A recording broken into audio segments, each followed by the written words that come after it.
धुळे शहरात बकरी ईद मोठ्या उत्साहात आणि धार्मिक वातावरणात साजरी करण्यात आली।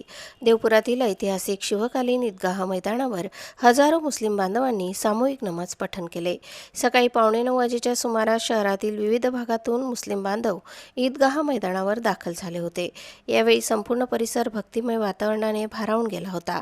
मौलाना जहीर अन्सारी यांच्या मार्गदर्शनाखाली सामूहिक नमाज अदा करण्यात आली। देशात शांतता, बंधुभाव आणि सामाजिक एकता कायम राहावी यासाठी विशेष दुआ करण्यात आली।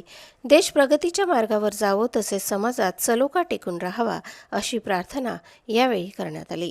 1630 सालापासून अस्तित्वात असलेल्या या ऐतिहासिक शिवकालीन ईदगाह मैदानाला विशेष धार्मिक महत्त्व आहे। यंदाही मोठ्या संख्येने मुस्लिम बांधवांनी येथे उपस्थिती लावत परंपरा जपली। वयोवृद्धांसह तरुण आणि लहान बालकांनी देखील मोठ्या उत्साहात सहभाग घेतला। नमाज पठणानंतर मुस्लिम बांधवांनी एकमेकांची गळाभेट घेत ईदच्या शुभेच्छा दिल्या। ईद मुबारक याच्या शुभेच्छांनी संपूर्ण परिसर दुमदुमून गेला होता। सर्व धर्मियांमध्ये प्रेम, शांतता आणि बंधुभाव वाढावा असा संदेशही यावेळी देण्यात आला। ईदच्या निमित्ताने अनेकांनी गरीब आणि गरजू नागरिकांना मदतीचा हात दिला। धार्मिक परंपरा आणि सामाजिक ऐक्याचे दर्शन या उत्साहातून पाहायला मिळाले। धुळे शहरात बकरी ईदचा उत्साह दिवसभर कायम असल्याचे चित्र पाहायला मिळाले।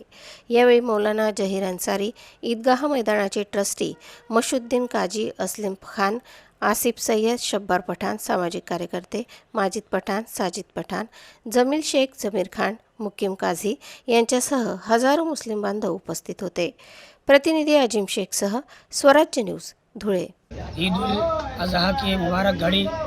मैं इस दिन हमारे शहर के लोगों को बिलखुसूस हमारे देशवासियों को यही संदेश देना चाहता हूँ कि आज का दिन बड़ा ही मुबारक दिन है और ये हम हमारे प्यारे नबी सल्लल्लाहु अलैहि वसल्लम के जद्द आला हज़रत इब्राहीम अलैहिस्सलाम की याद को ताज़ा करने के लिए, सुन्नत इब्राहीम को अदा करने के लिए इस दिन हम लोग तकरीब रखते हैं। और देश में हम यही गुजारिश करते हैं हम तमाम देशवासियों के कि अमन व अमान कायम रखें, इत्तेफाक के साथ, भाईचारे के साथ में देश में सुख चैन के साथ ज़िंदगी गुजर बसर करें। और हमारे मुल्क हिंदुस्तान में अल्लाह रब्बुल इज़्ज़त से हम दुआ करते हैं कि अल्लाह तबारक व तआला मुल्क अज़ीज़ हिंदुस्तान में अमन अमान कायम व दायम फरमाए।